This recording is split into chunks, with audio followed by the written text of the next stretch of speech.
In the early spring of 1922, the Gruber family lived on a remote farmstead in Germany known as Hinterkaifeck. It was a place defined by hard physical labor and deep, heavy silence. But the silence was about to be broken by something that defies logical explanation. A few days before the end, the father, Andreas, began telling neighbors about strange occurrences. He had found a newspaper on the porch that he didn't subscribe to. He noticed a set of footprints in the fresh snow. They led from the edge of the forest directly to the farmhouse, but there were no footprints leading back away. Andreas didn't call for help. He was a man of the old world, a man who thought he could handle a squatter or a thief. But then came the noises.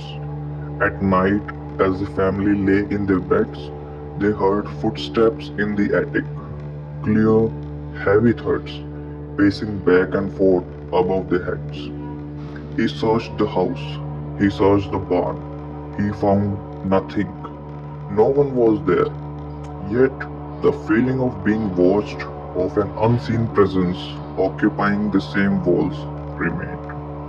It was a scene straight out of a Gothic novel, where the house itself seemed to be conspiring against its inhabitants.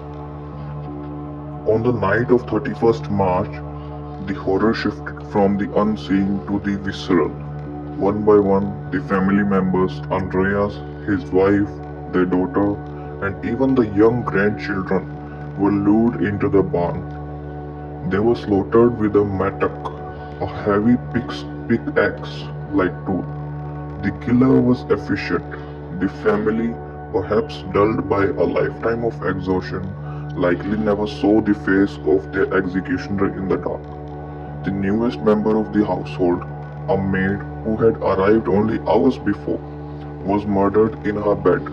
She had replaced the previous maid, who had fled the farm months earlier, convinced it was haunted. This is where the story moves from a crime to a ghost story. For the next 4 days, the bodies lay under the straw in the barn. During those 4 days, the neighbors saw smoke rising from the chimney.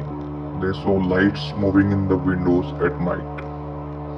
When investigators finally arrived, they discovered that the killer had stayed.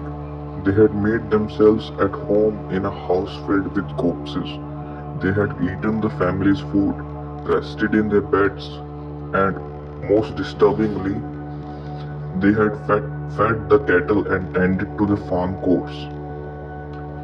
The killer lived as a shadow, a phantom occupant who walked among the dead for nearly a week before vanishing into the woods.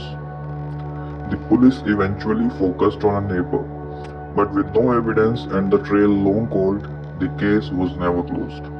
No one was ever identified. Hinterkaifeck was eventually torn down, but the mystery of the footprints that never left remains. To this day, the case stands as a reminder that the most terrifying